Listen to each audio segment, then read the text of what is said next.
episode on 20 VC 5 or 6 months ago. When you look back at the last 5 or 6 months, what for you have been like the biggest changes in your life that you're most excited about? Oh man, I was just talking to my business partner about this, and just thinking about where we were a year ago versus today and all the things that have changed. I mean, a year ago, I was on a ski trip with some friends, almost exactly 12 months ago, and started learning about COVID.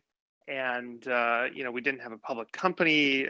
We didn't have Meta Group, which we just started. I mean, there's all sorts of stuff we've done this year. And to be honest, this year was just me sitting in a room on a computer, stressing out 24/7 on the phone. So I'm hoping 2021 is a lot more mellow, and I'm looking forward to traveling and seeing everyone in person.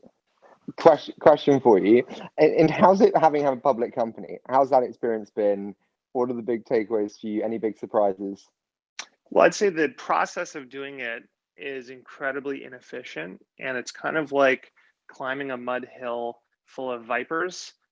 So it's not fun getting public, but being public has actually been surprisingly mellow. It's been, a really good thing for us in terms of, our ability to do a lot more and kind of get on everyone's radar. So that's all been positive. And, the big change is that I'm a loudmouth and pretty open, and I like to talk about what's going on in my business life. And, I just can't talk about anything forward facing. I can only talk about what's happened and what's been filed.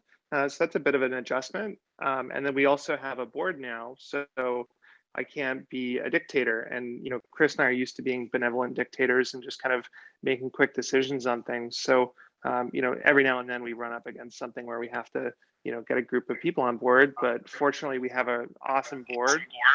I think one of my board members is here, actually. Shane Parrish, I think, is here. So yeah, it's been good. I was wondering, when we did the IPO of Zoopla, we watched the countdown, and then the company went public, and then we all looked at each other and we're like, all right, let's get back to work. And, it's that distinction between the journey and the goal, and you have to learn to enjoy the journey. I was just wondering how that felt for you. Well, I mean, I think it was particularly odd being in COVID, right? Because I think normally we would have flown to Toronto in this case and gone to the stock exchange and rang the bell and got the kind of token photo and all that stuff, but we didn't. And so it was this huge burst of activity and phone calls and stress for 3 months. And then it happened. And then all of a sudden we were the stock ticker.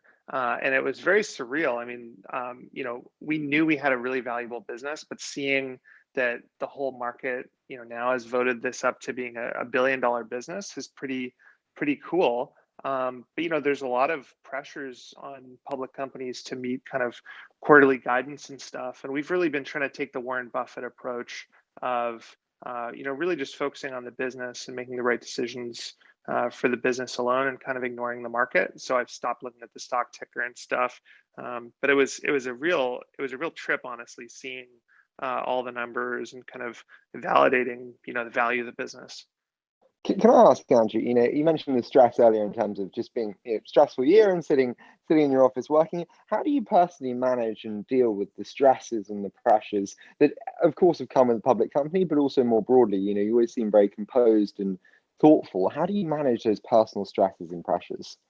Well, I'd say that my personality is such that I always want to read more books, more podcasts, more commitments. I want to say yes to a lot of stuff. And so I generally find that my stress isn't so much a result of what's going on at work as much as just the mindset that I can get into, where I go through long periods, sometimes years, where things are very mellow and I have a lot of work-life balance. And then I start saying yes to too many things, new companies, new projects, new deals, or we go through a speed bump where we have to let someone we work with go, or we have to, hire a bunch of people all at once. And I find those are just profound moments of stress. And they almost always arise from me just saying yes to too many things, overloading myself, and then just psychically, too much social media, too much news, too many podcasts, and, I'm a miserable person. So I'm currently in the process of there's that kind of dorky phrase, dopamine fasting, right? It's like a silly Silicon Valley thing, but I'm kind of For trying to sure. do that. I'm trying to just listen to audiobooks and music and take some time away from the craziness. You should try Opal. It's a brilliant app which essentially bans social media on your phone and gives you no choice but to like stick to the guidelines that you set. It's very I good. love it. That's awesome. I should check that out. When I want to chill, I listen to Shane Parrish, and we give a hat tip to Shane. It's probably the only podcast in the world I like as much as Harry's. So welcome, Shane. See you down there in the Amazing. crowd. I'm a huge Don't say Shane that. fan. You told me before, Fred, you prefer Shane's to mine. You're just being nice to me now because I'm. That is true. That is true. Andrew, can I ask, a lot of people view like IPOs and going public with kind of big liquidity events for founders and, a lot of the financial aspects. And I saw you tweet the other day about wealth and kind of happiness. I often think about this and ask a lot of guests on the show, but how do you think about the correlation between wealth and happiness? Well, I'm kind of funny. Like I'm a designer originally. The only reason I got into business was kind of accidental. I couldn't work for anyone. I had a couple jobs at small web design agencies, and I always just kind of wanted to like push my boss out of the way and take the wheel. And I also was a night owl, and I hated waking up early in the morning. And so I just decided I'm unemployable, and I had to kind of freelance for a bit. And I started doing that. And my goal was just that I wanted to wake up whenever I wanted. I wanted to work on a few interesting projects, and I wanted to be able to eat at a restaurant. That was my goal. It was really, really simple. And then I just kept growing, going back to my personality of always more saying yes to new things. And before I knew it, I had this beast to feed, and I was at scale, and suddenly I had this, really big business. I just kind of overshot. And it's been really interesting. My initial goal was, feed myself, have enough money to buy a house, live a nice life, pay for kids, all that kind of stuff. And I surpassed that a couple of years ago. And what I've really been struggling existentially with is, well, when I make another dollar, aside from buying more businesses and saying yes to more stuff, what's the point? How do I do something good, or how do I convert that money into something really positive? And not say that our businesses don't do positive things. I don't love working with interesting people, but I think there's an element of trying to find what to do with it. And I've been I started a business in the news space. I was really worried about what was happening in local news in my own city, and I've been funding stuff like that. I've been giving money away. But I'm still trying to figure out where the next level of meaning comes from money. And I've been reading this really wonderful book with a horrible title. It's called How to Get Rich by Felix Dennis. I actually read it about 10 years ago. And he's like a publishing magnate. He made like $400 million or something crazy. And the whole book it's really funny. It's called How to Get Rich, but it's really, his lessons learned in business. But then most of the book is actually why you don't want to get rich, and why getting rich is miserable and isolating. And most rich people are sad. And it's been really interesting to contemplate that and kind of ask the question of, okay, well, what's enough? And then what do you do with the excess? So you're a designer by trade, and this is a bit of a meta question. I'm just wondering how principles of design still permeate your life, or how you design your life, and how important that still is to you today. Well, I think so much of this stuff is kind of through osmosis. So like growing up, my dad's an architect, and my mom was a homemaker, but she really, really loved well-designed stuff, and she really everything was just so. And my parents just had really good taste. So we didn't have a fancy house, but it was always perfectly color matched, and they'd been really thoughtful about which lamp they were going to save up to buy that they particularly liked, or whatever it was. And so I think that just kind of like through osmosis got me into design and architecture and interior design and stuff. And that's just continued. That sense of taste has just continued. So when I look at investing in a business, or buying a business, or starting something, the first thing I start with is, well, it's got to be beautiful. It's got to be simple. It has to work really well. And I think that's the kind of DNA that flows through all of our companies. And anytime we're acquiring a business, we're really just looking for that. Is this thoughtful, well-designed, and making customers happy? And if that's true, then we don't have to do that much right to do well. So veering back to the previous question, you mentioned being wealthy is lonely. And I'm just curious if you could expand on that.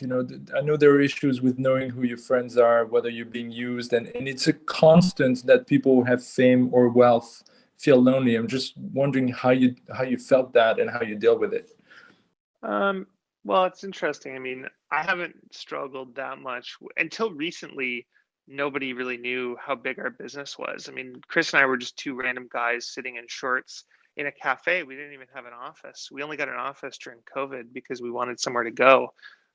So no one really knew, and so we didn't really have to worry too much about who our friends were and all that kind of stuff. It was like this secret that we would fly down to the States and meet all these interesting people and run all these businesses.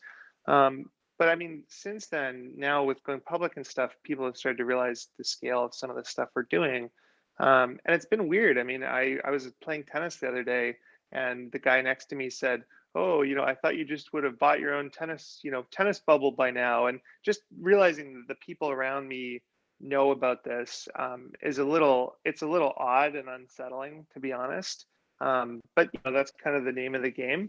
In terms of what's difficult about it, I think it's just very few people share the same problems that you have, and that statistically there's only x tens of thousands of people in the world that run businesses like ours and kind of experience the same pains and stuff. But I also think there's this pain of, well, what do you do with it? And then at the same time, it's I've been working towards this for so long that when it finally arrives, just like the magic vacation or the new car or anything else, you kind of go, oh, is this it? And why am I still anxious?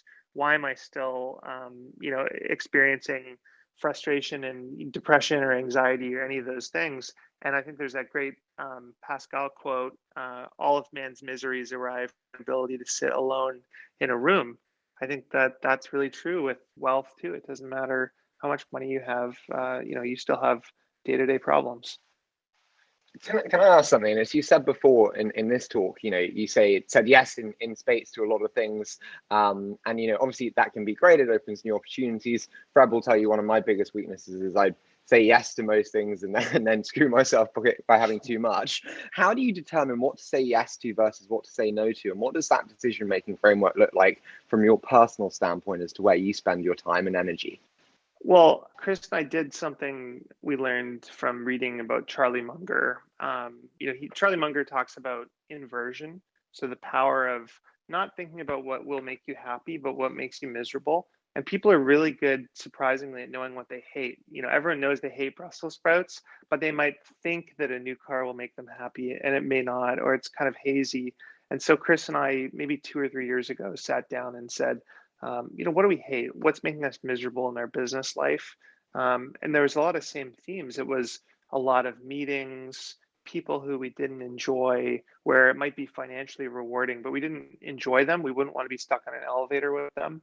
And we started just kind of pruning our day-to-day life and trying to work backwards from, avoiding misery. And so for me, at the end of the day, the biggest thing is people. If I'm surrounded by people I like who are earnest and have good intentions, then almost everything can go wrong and things are still kind of enjoyable. It's kind of fun to solve problems when you're surrounded by great people. On the flip side, when you're surrounded by unethical or people you don't like, or whatever it is, life's miserable. And so that's been a big theme for me, is only saying yes to people or things that I find really nourishing and fun, and I would do if there was no money involved. But I mean, to be honest, it's always difficult. Like there's always just too much. There's too many interesting people to meet, and I by default want to say yes to phone calls. I'm very extroverted, all that kind of stuff. But I've started to really have to prune that stuff back, and stop responding to emails and stop setting up calls and some of these things, just for my own personal happiness, because otherwise my day is just constant talking, and it's exhausting. stop responding to Harry's DMs about Clubhouse episodes. Exactly. One recurring theme that came up when we posted the ask for questions on Twitter, and a lot of people have asked this when we did our show, which is like, how do you hire the leaders for your business? You said there about it's all about the people you spend time with and them giving you energy. How do you hire the leaders for your business, and then how do you incentivize them appropriately given the structure? And is there a framework that you've devised around that? So I think it's a really simple framework, and I think about it like building a house. So if you want to build a house, there's a few options. Let's say you're going to hire an architect, a general contractor. I think logically, most people would realize that if you want to build a house, you want to build a house you want to find people who have built a house that's similar to the style that you like. So let's say you like a Cape Cod style house. Well, you want to go out and you want to find an architect who's been designing Cape Cod houses for 30 years and is renowned at that. And same with the general contractor. You don't want to go to some young person with a lot of potential who's a student, or someone very early in their career who's still kind of figuring it out. And so the lesson I've learned over and over again is just trying to find people who have done the thing you're looking for before.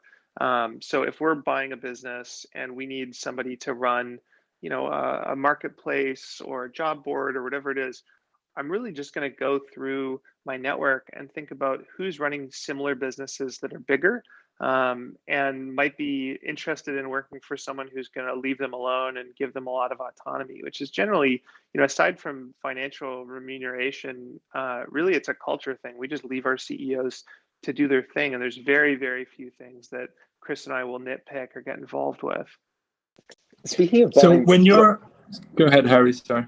I was just going to say, speaking of buying businesses there, Andrew, you tweeted that every internet business now seems to be $100 million. Like, how do you think about the pricing and how you do that effectively with your model, given bluntly the capital supply and just the exponential increase in terms of pricing?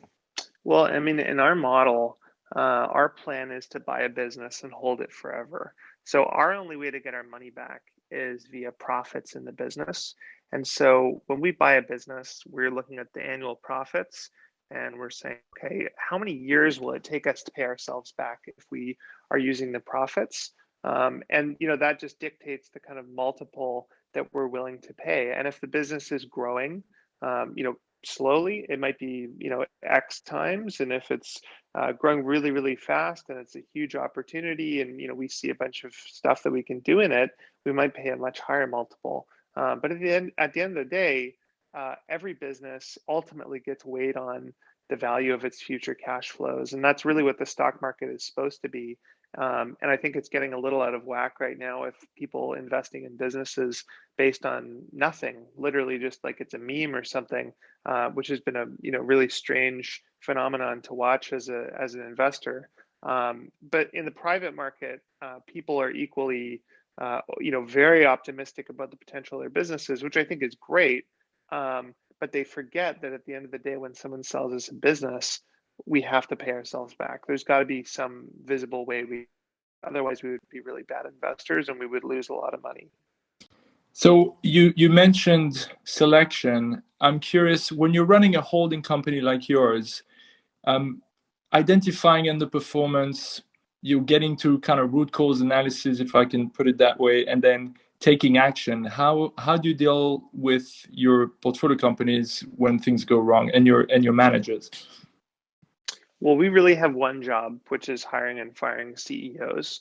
We learned long ago that if we start, swoop and pooping, I call it, where we kind of get in and take a look at something that's going on and then kind of, wrestle our way into the team scrum and start trying to move stuff around, that doesn't ever go well. And so I've realized that, at the end of the day, we just need to hire great CEOs. And if something's going wrong in the business, and I think the CEO is doing something really out of whack, or it's just not working, or the business really requires someone else to run it, then we always make the difficult decision to let someone go. Fortunately, we don't have to do that very often. I think we're relatively good at choosing CEOs, so we've been lucky. But that's really it. So we're not rolling up our sleeves and trying to solve the problems. We realize that's a futile exercise. So I noticed there's a lot of commonality in your portfolio. Whether it's web commerce and the Shopify ecosystem, or the tiny side, the meta side. To what extent are you building and leveraging synergies across these companies, and what does that look like? So we don't do that. We think synergy kills creativity and kills culture. While I think it's very tempting to be like GE and say like, okay, we're gonna have this massive conglomerate, and we're gonna have all these different product lines, and everything's gonna help one another. I think that usually doesn't work. If you look at the history of conglomerates over the last 100 years, I'd say it's the exception, not the rule, that works. And so our goal is really just to leave every single business to be fully independent. So they all have their own, they're all separately incorporated. They all have their own finance team. They do their own legal, everything. And Tiny is just the bank sitting above. And as they have excess profits that they don't need to grow, then they send them up to the bank, and then we reinvest them. We've been tempted before. We've thought like, hey, all of our businesses use Amazon EC2.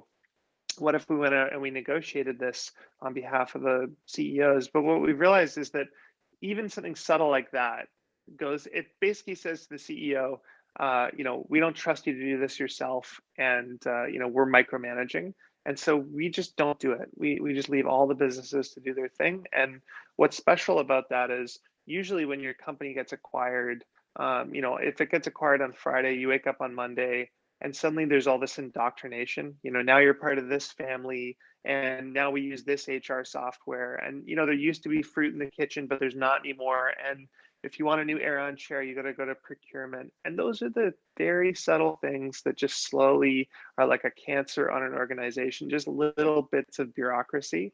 And so our goal is that when we buy a business, the employees wake up on Monday and nothing's different. Can I ask, this might be a really tough question, but it's like, if you have a business that's throwing off cash, say I'm a CEO in in one of your businesses, and it's throwing off cash, and that cash is then going up to, the bank.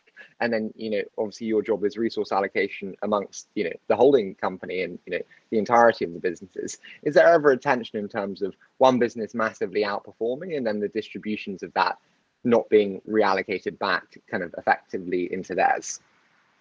Do you mean like if a smaller business had a growth opportunity or something like that, or what? Yeah, so if you have one that's absolutely killing it, and then they're sending money up to the top bank, and then you're reallocating it to other businesses that are maybe underperforming or who have other opportunities, and so it's not going back into their core business.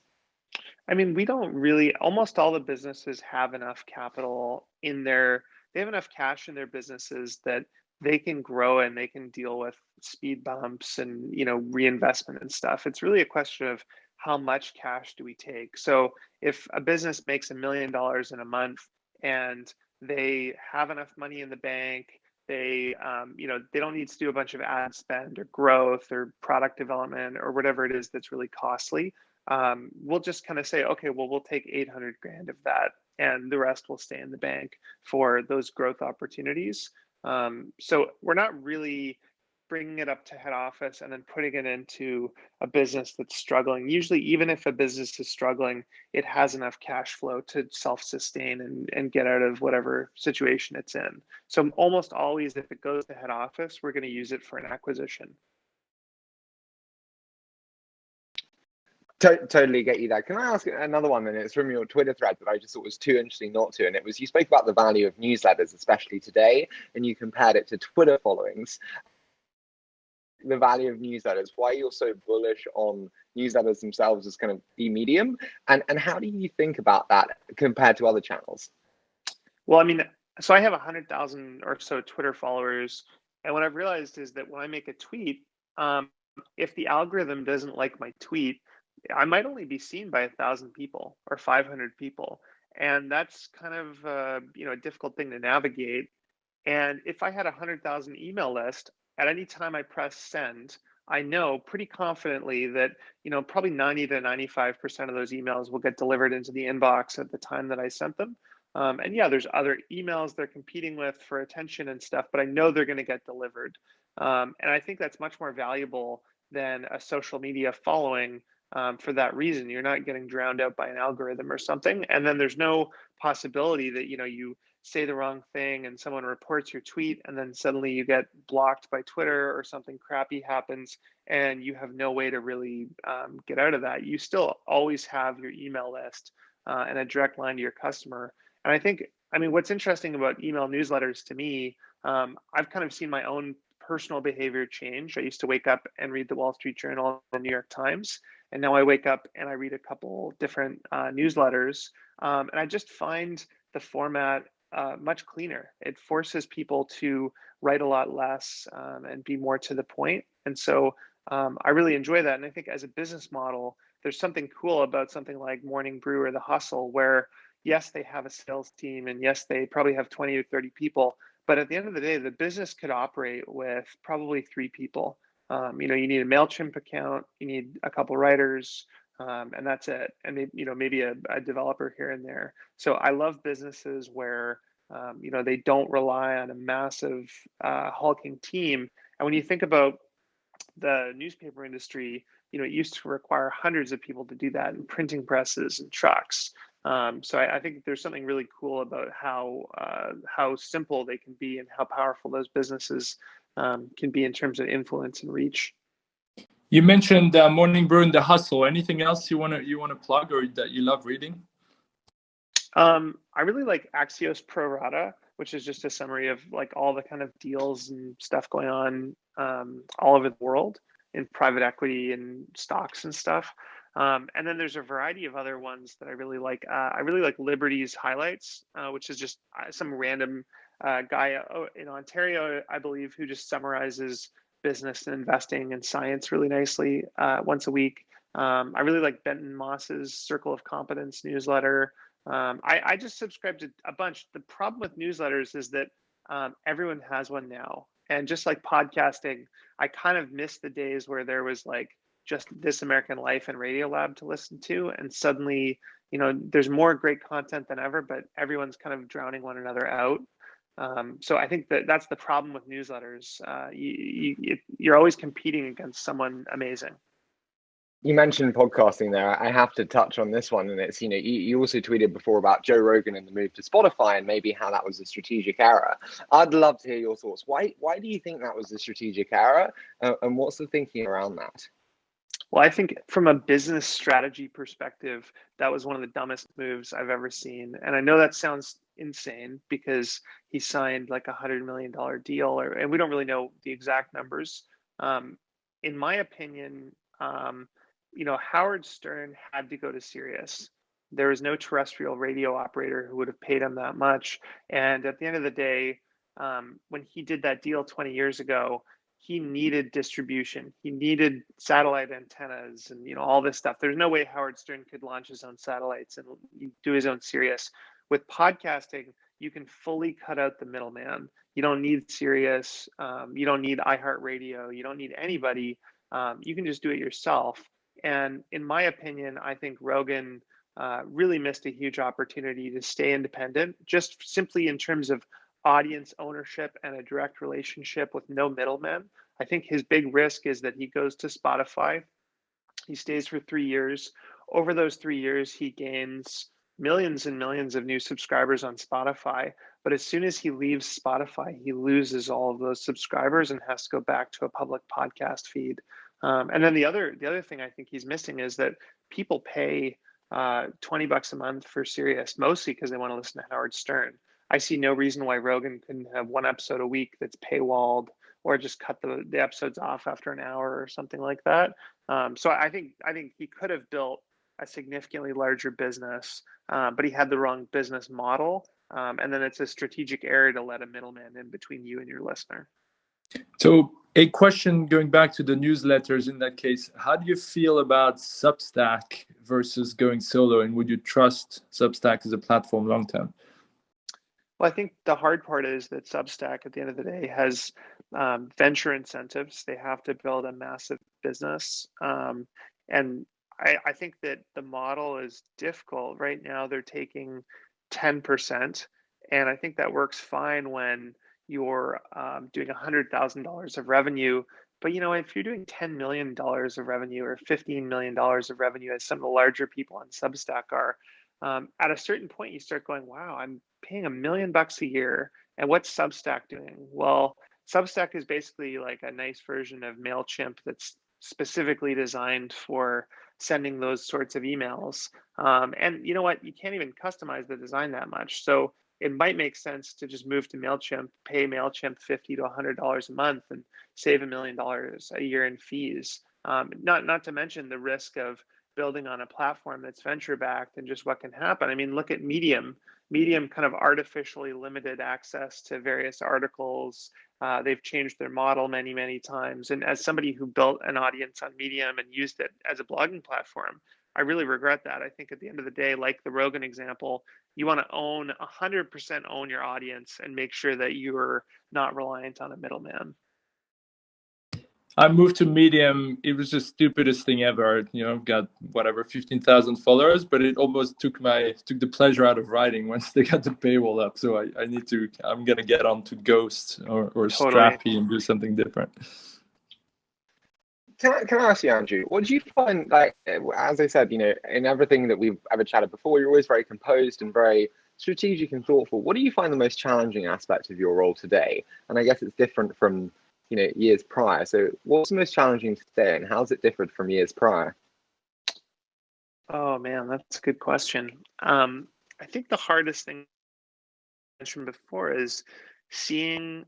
I'm an operator, right? I love starting companies, and I like operating them at really small scale. So I like a 2 or 3 person team. I like it when I'm the designer and I'm going into Webflow. I'm tweaking the website, I'm tweaking product, I'm figuring out the business model. I love the start of things, but I very quickly lose focus. And after about 3-4 weeks, I need to move on to something else. And so that doesn't make me a good CEO. And so it means that I have to hire CEOs if I'm going to succeed. And so I hire all these CEOs, and we have all these boxes. And it's really hard to not jump in and go, oh my God, here's my 5 things I think we should do and prioritize. Or it's always easy to criticize from the outside. So, why haven't we added this feature yet, or whatever it is? And so I think that's part of it. And then the other thing about what I do, which being a good investor means sitting on your hands a lot of the time. So most of the time, we're looking at businesses. We're always looking at kind of 50 to 100 businesses a month, but we say yes to one maybe every 3 to 4 months. And so there's long periods of just peace and quiet and kind of day-to-day operations. And I think it's hard when you have my personality to not start doing really stupid shit when you're in a quiet period. And so what I've done is kind of distracted myself with small businesses that I operate or little side projects and stuff like that. But those are the things that I really struggle with, in my day-to-day life, operating the business as I do. Can I ask, one guest on the show recently said the best board members are nose in, hands out. How do you determine when's the right time to get involved and get stuck in versus when to observe mistakes, but actually let management take course and step back and realize that it's part of the process for them and for the company? Well, I always think there's 2 reasons why I would step in. One is if the culture is going toxic. So, we had one situation where the team said, hey, this isn't working with the CEO and it's not a culture fit. And we immediately let that person go. And that's one of those things where you just have to always listen to the team. And if it's not a fit, you don't want to work against the team. So any kind of ethical issue, culture issue, anything significant like that, it's literally the next day. Like I'll immediately act. Always, I've learned. There's a great Jim Barksdale quote: "If you see a snake, don't have a meeting, just kill the snake." So if there's something really, really critical going on in the business, we'll jump in. Otherwise, really it's self-immolation. So if one of the CEOs is going to make a really poor strategic decision that we think could damage the business permanently in terms of reputation or just the business itself, then we will step in and have a really intense conversation with the CEO if we have to. That's very rare.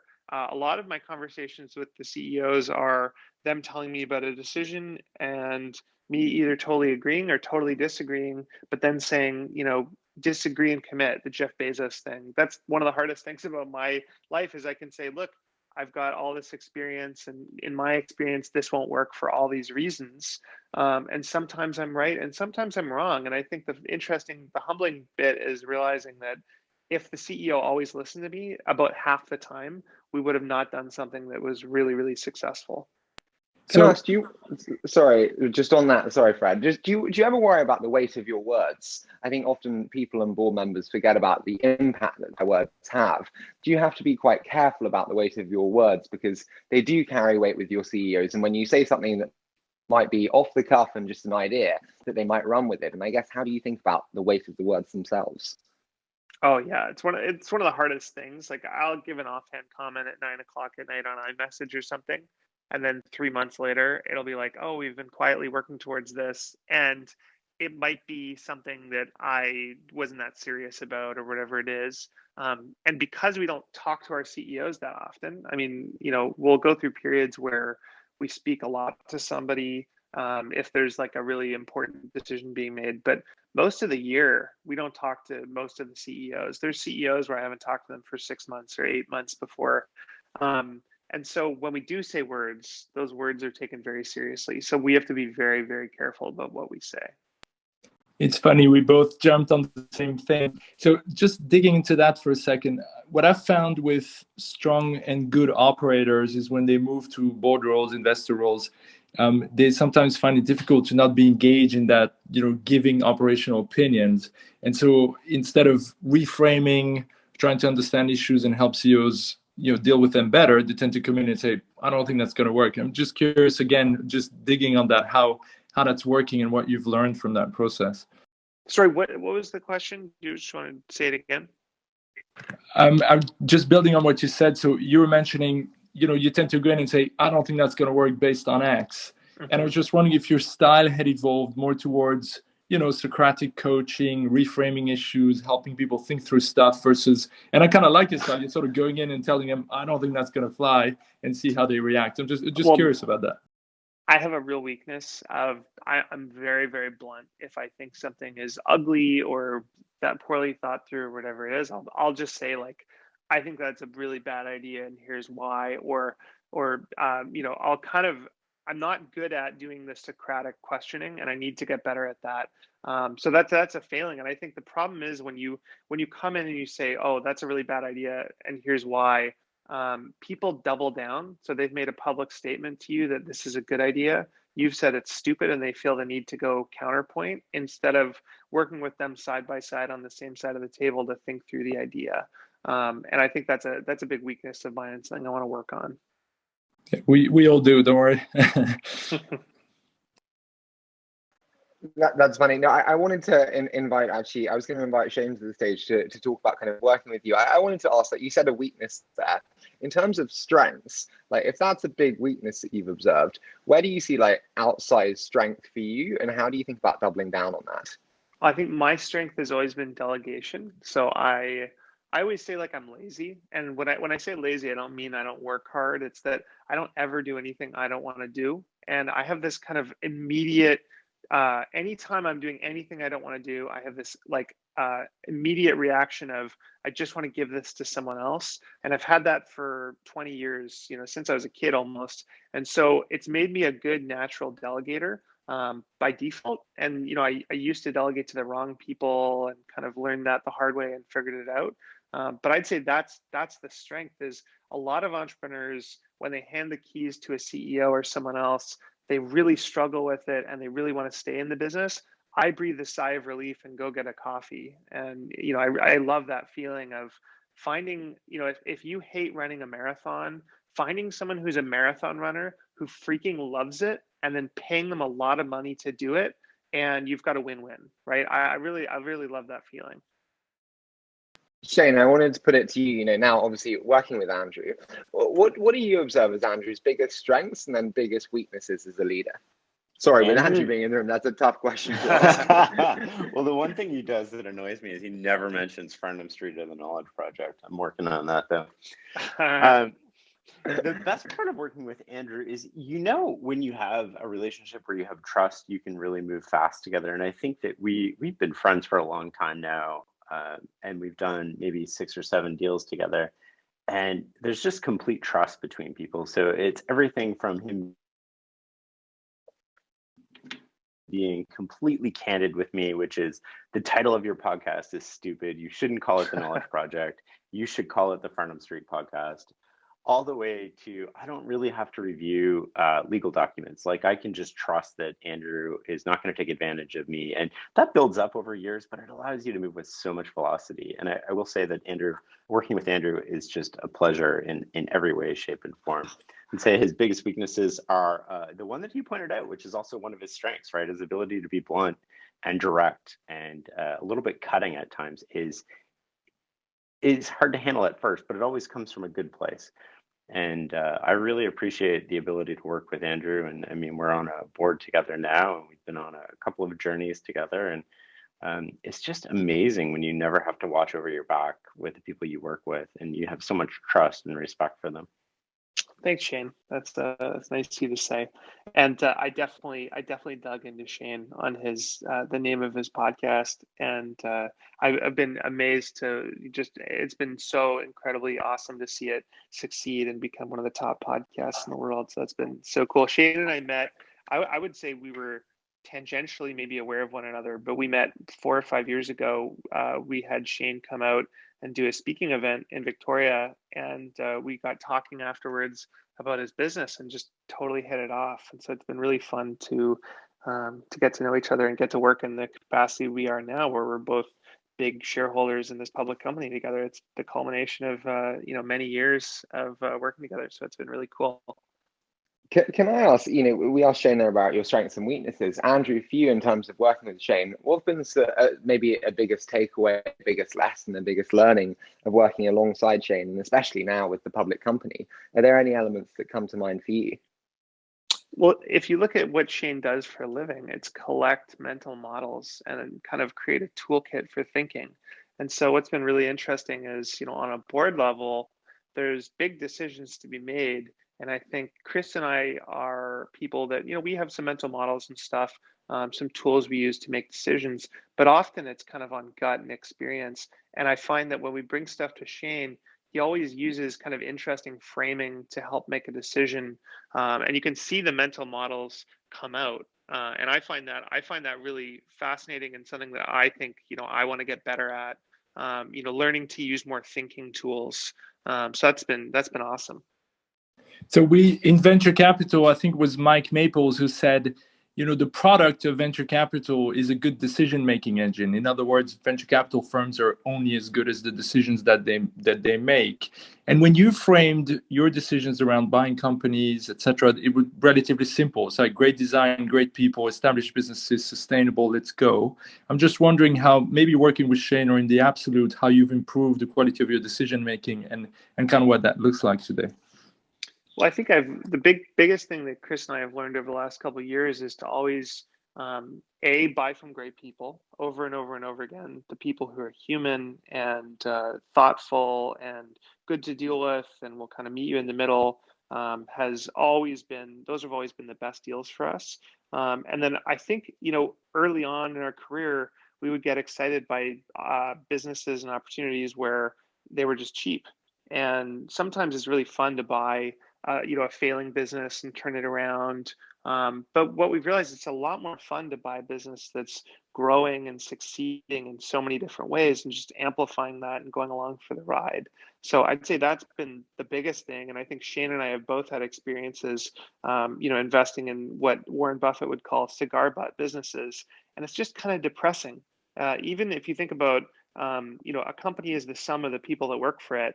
The people who work for a failing business are not happy, right? And so there's something inherently depressing. Even if you make money at it, it's just kind of miserable.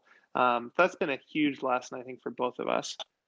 So building on that, I'm just curious how you negotiate and what you learned from negotiation. So, how fast you move on these deals, how much you focus on the win-win, and what your negotiation style is like, and maybe some insights that you've learned about being an effective negotiator.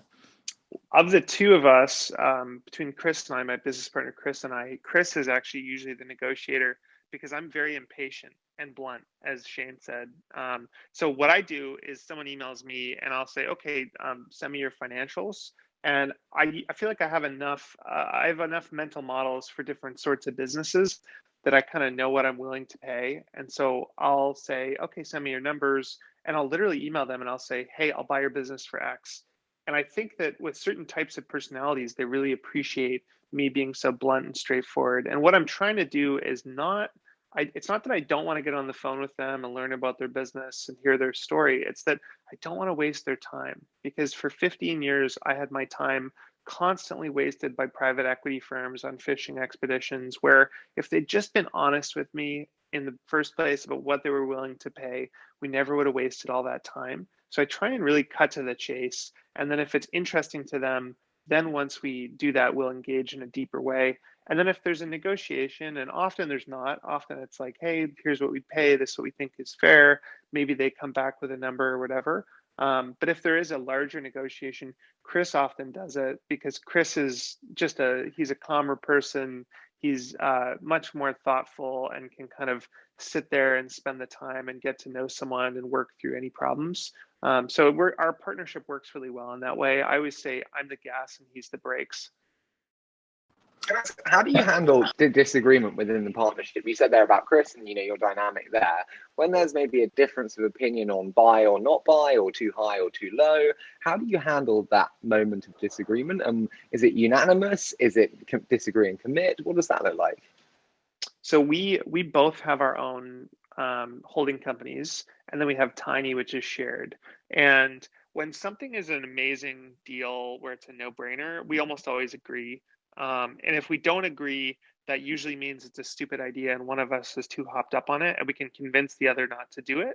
Every once in a while, there's things that we do where I make a venture investment or buy some real estate or something where Chris just says, I want no part of this. This just, it seems cool, but this isn't for me.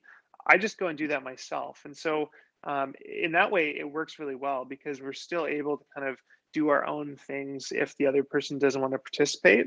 In terms of decision making, it's always got to be mutual. We both have to buy in if we're going to do something. And we're pretty good at fighting, so we'll get angry at each other and frustrated and whatever. But typically within 30 minutes and a whiteboard, we can get on the same page about it. Or if not, we'll kind of spend a couple weeks going on walks and just bashing our heads against the issue until we have agreement about it. But Chris and I have worked together for going on 10 years now. So there's just a lot of understanding of how the other thinks, and we know how to press each other's buttons and have a lot of fun doing that. But we almost always can get on the same page within a short period of time. So Harry and I have learned that consensus kills outliers. And so we will say, when we are investing in the fund, we'll say we have to agree on the founders. They have the grit, they have the energy, they have the vision, but we don't always have to agree on the business model, because we're afraid of killing the most, the slightly more extreme ideas, which in my experience are often the ones that produce. Now, we have a complete power law return model, like every idiotic VC out there. You might have a different return. I'm just curious about that. Well, I always think that every business, I can't do that. I think of venture as like roulette, and your advantage is that you know smarter people. So you've got this great network of people who respect you and bring you the best deals. And I often think outsized VC returns come from a really great network and investing in a good reputation. But you guys have 20 chips in every fund that you can lay down, and odds are, because you're playing at a good roulette chip or a good roulette table with lots of great founders at it, you can probably do pretty well.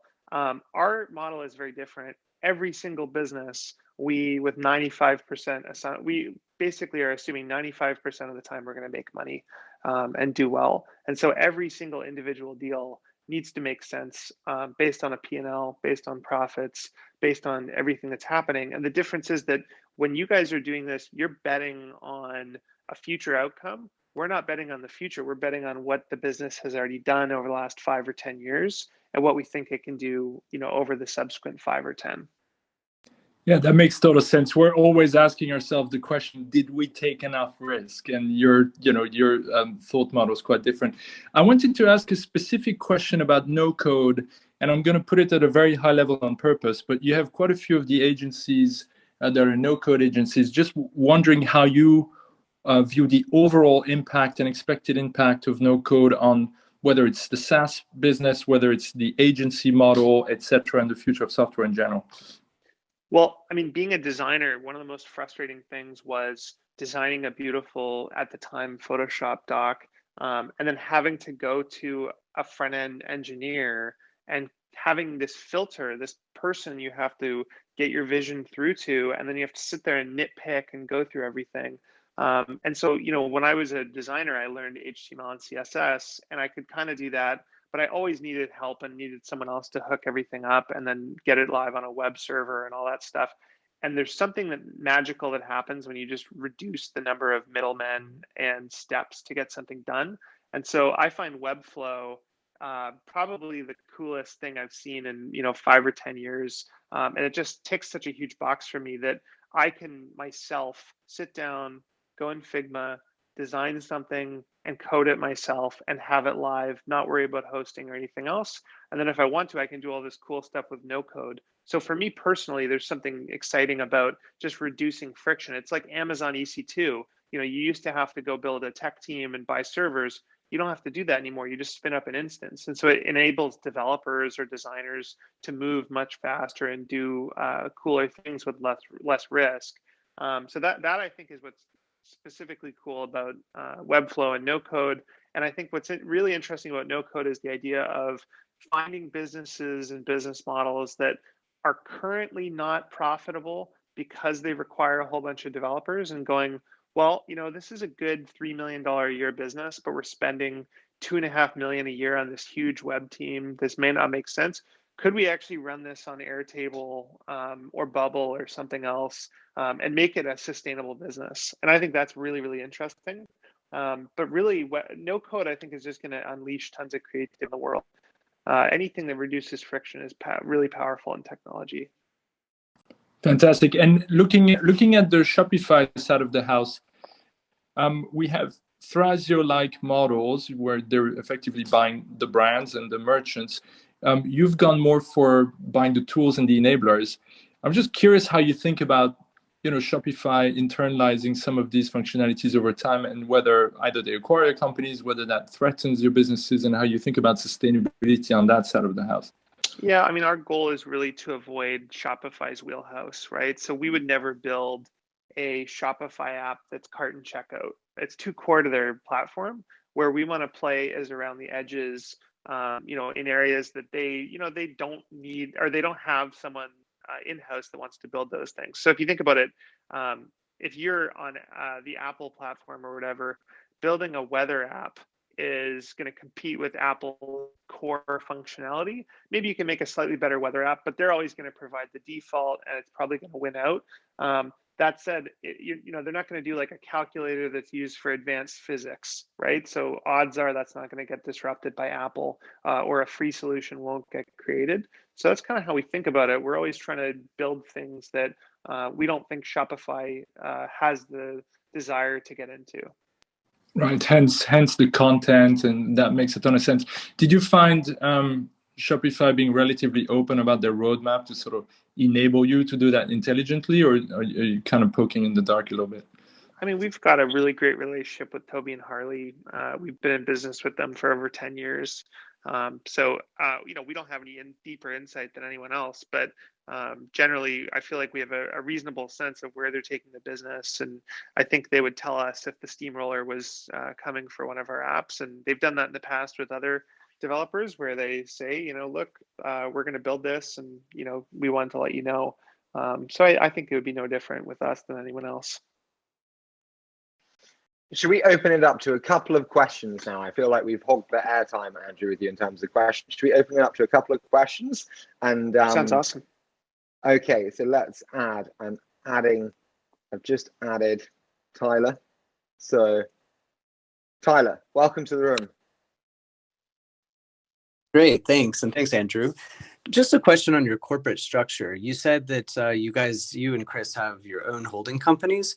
Are those C Corps? Are those LLCs? Could you just share a little bit more about your structure? We're up in Canada, so they're just limited. I forget what they're called, like limited corporations or whatever. Okay, got it. Thank you. Sorry, I've just added Kurt. Let's see. Kurt is now here. Kurt, what is your question? Hey, Harry. Hey, Fred. Hey, Andrew. This was a good topic. I just wanted to ask Fred and Harry, I know your next round or the next VC round, Harry, you're not going to be involved in it. Could you delve a little bit into that if you haven't already? Sure, absolutely. 20VC as a platform, has been growing, and I decided to lean harder into that. But Stride has been some of the best years of my life. We did some amazing things and some of the best memories, but I think it was more a case of just leaning harder into 20VC and building out the platform there.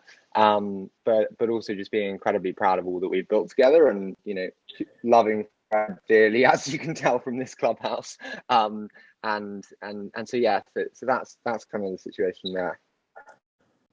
Yeah, we're brothers in arms. We started out with 2 laptops, and we flew to California. We didn't have a deck, and it was an amazing journey. There's just so many memories. I'm into artisan company building, and Harry's just got a beast of a network, and he's got to follow his North Star. And so I'm like, hey, that's your destiny, and you can't deny your destiny. And we are friends for life. We built something great together, and we're totally cool about it. So in that scenario, Fred and Harry, and this happens in startup land a lot, where you have 2 co-founders, and then you go separate ways. What would the 2 or 3 things would you recommend to make that transition go smoothly and easier, or even bring up that conversation with the other co-founder? We cultivated, this is probably something Andrew can comment on in the context of his relationship with Chris, but we cultivated never go to bed angry culture, always talk about the things that bother you. And what you're doing is you're weaving trust over time.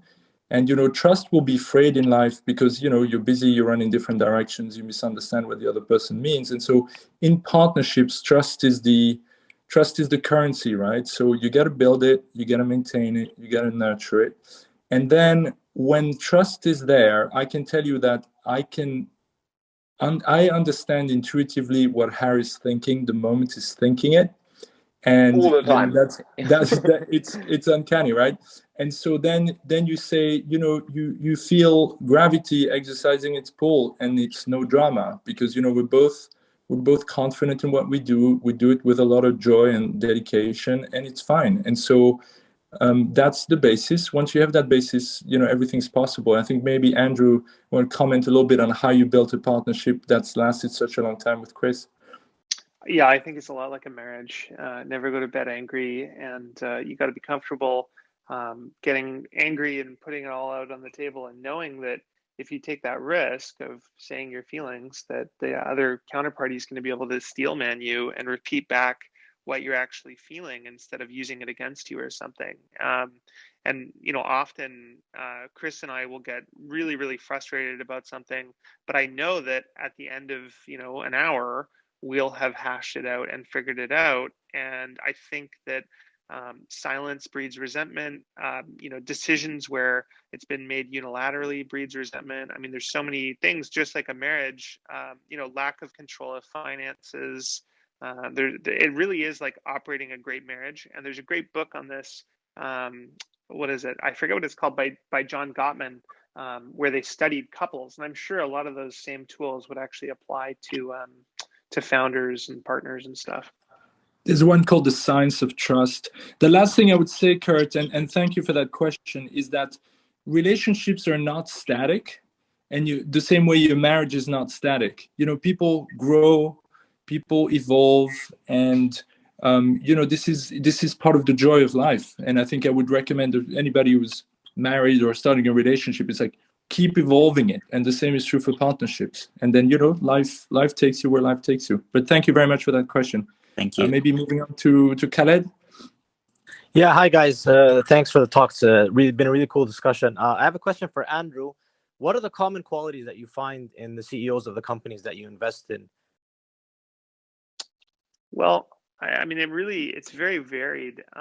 But generally, there's somebody who loves to operate and is obsessed with, building wonderful businesses. And in the particular area that we're in, when we buy a business, we really just try and find somebody who has, lived and breathed a business that's similar, and is a cultural fit. And that looks different almost every single time. Every team is different. Every business has a slightly different culture. And so it's a bit of an art, not a science. There's no specific thing. Often it's gut feel on projecting out, I get along with this person, but will the team, as I know them, get along with this person, and will they gel? And we're getting quite good at that, but it's taken a long time to figure that out. You can plug the wrong person in very easily because they say the right thing to you, but in reality, they're not actually a cultural match for the business. Should we do one more question, guys? Great. Let's add. Okay, so I am adding Drew. Drew has been added. Drew, welcome to the room. Hey, thanks, Harry. Thanks for the talk, guys. Andrew, pretty kind of straight question. Canadian young person, always asking myself, is it worth, just focusing on building the blanks for Canada? Me and my friends have all these businesses that we use when we're in the US. They don't exist here. Is it worth just sitting down and just building those? Is that thesis a thing, or is it not worth going after? Well, I think the problem with doing that is that unless you have some sort of competitive advantage, like, for example, you find a small market where they speak a different language, where it would be hard for them to go. So let's say like New Zealand, for example, actually has a lot of businesses that have been very successful where they're essentially clones. So there's a clone of Craigslist and there's a clone of eBay. And the beauty of New Zealand is it's a very small market. No one's paying attention. And so your upside is capped. But if you can build a network effect and, build a business, you can actually build some multi-hundred million or billion-dollar businesses there. So I think it's interesting. But at the same time, when something like Uber or DoorDash comes out, the entire world realizes it at the same time, and they all realize it's great, and they all try and do the same thing and copy it, and a lot of venture goes into it. So in many ways, it can be a war of attrition where there might be 5 or 10 or 20 clones that all pop up at the same time, and you're going to still have to have a knife fight and hopefully win that. I like to be in industries where there's not a lot of venture competition and there's no knife fight to be had. And so I personally wouldn't do it. Do I think it's an okay model? Sure.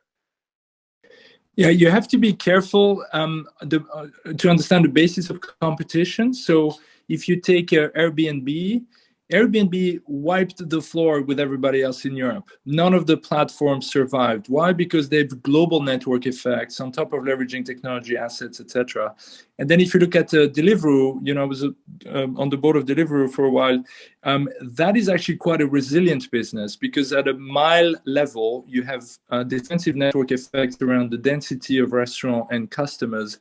And even though Uber Eats came in and my God, what a company to compete against, they really weren't able to make too much of a dent into the business. But as Andrew pointed out, man, you got to have some pretty deep pockets and some solid chops to resist that. So I think you have to understand the basis of competition and whether you have sustainability being a clone or not. And the answer is not systematically the same. Yeah, thanks, guys. This has been amazing, guys. Andrew, I want to thank you so much for doing this. I'm so pleased that we could make it happen. Fred, thank you so much for being my co-host on this one. And I hope everyone really enjoyed it. I know I loved it. That was great, Harry. Thanks so much for having me. Thank you, Andrew. And awesome. Well done on an amazing portfolio of businesses, man. Thanks so much, guys. You too. Bye, everyone. See ya.